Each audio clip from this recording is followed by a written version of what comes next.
ಕರುನಾಡಲ್ಲಿ ಚುರುಕುಗೊಂಡ ಮುಂಗಾರು. ರಾಜ್ಯದ ಹಲವು ಜಿಲ್ಲೆಗಳಲ್ಲಿ ವರುಣಾರ್ಭಟ.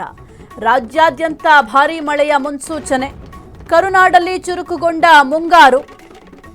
ರಾಜ್ಯದ ಹಲವು ಜಿಲ್ಲೆಗಳಲ್ಲಿ ವರುಣಾರ್ಭಟ. ರಾಜ್ಯಾದ್ಯಂತ ಭಾರೀ ಮಳೆ ಮುನ್ಸೂಚನೆ.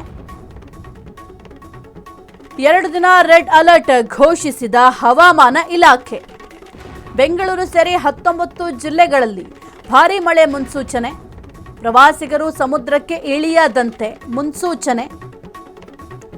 ಸೆಪ್ಟೆಂಬರ್ 15ರ ತನಕ ಪ್ರವಾಸಿಗರಿಗೆ ನಿರ್ಬಂಧ ಹೇರಿಕೆ. ಸದ್ಯಕ್ಕೆ ಕರಾವಳಿ ಅಂದರೆ ಕರುನಾಡಲ್ಲೂ ಕೂಡ ಈಗ ಮುಂಗಾರು ಚುರುಕುಗೊಂಡಿದೆ. ಇನ್ನು ಕರಾವಳಿ ಭಾಗದಲ್ಲೂ ಕೂಡ ಅತಿ ಹೆಚ್ಚು ಮಳೆಯಾಗ್ತಾ ಇದೆ.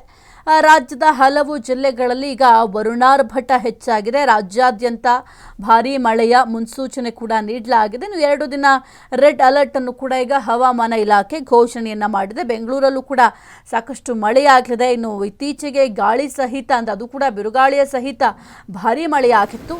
ಈಗ ಮತ್ತಷ್ಟು ಮಳೆ ಹೆಚ್ಚಾಗಲಿದೆ. 19 ಜಿಲ್ಲೆಗಳಲ್ಲಿ ಭಾರೀ ಮಳೆಯ ಮುನ್ಸೂಚನೆಯನ್ನು ಹವಾಮಾನ ಇಲಾಖೆ ನೀಡಿದೆ. ಪ್ರವಾಸಿಗರು ಬಹಳ ಪ್ರಮುಖವಾಗಿ ಸಮುದ್ರಕ್ಕೆ ಇಳಿಯಬಾರದು. ಏಕೆ ಅಂತಂದರೆ ವೆದರ್ ಚೆನ್ನಾಗಿದೆ, ಅಟ್ಲೀಸ್ಟ್ ಸಮುದ್ರಕ್ಕೆ ಇಳಿಯೋಣ, ನೀರಿಗೆ ಇಳಿಯೋಣ ಅಂತ ಹೋಗ್ತಾರೆ. ಆ ಒಂದು ಸಂದರ್ಭದಲ್ಲಿ ಕೆಲವೊಂದಿಷ್ಟು ಅಹಿತಕರ ಘಟನೆಗಳು ನಡೆಯುತ್ತೆ. ಹಾಗಾಗಿ ಮುಂಜಾಗ್ರತಾ ಕ್ರಮವಾಗಿ ಯಾರೂ ಕೂಡ ಸಮುದ್ರಕ್ಕೆ ಇಳಿಯಬಾರದು ಅಂತ ಸೂಚನೆ ಕೂಡ ನೀಡಲಾಗಿದೆ. ಸೆಪ್ಟೆಂಬರ್ 15ರ ತನಕ ಪ್ರವಾಸಿಗರಿಗೆ ನಿರ್ಬಂಧವನ್ನು ಕೂಡ ವಿಧಿಸಲಾಗಿದೆ.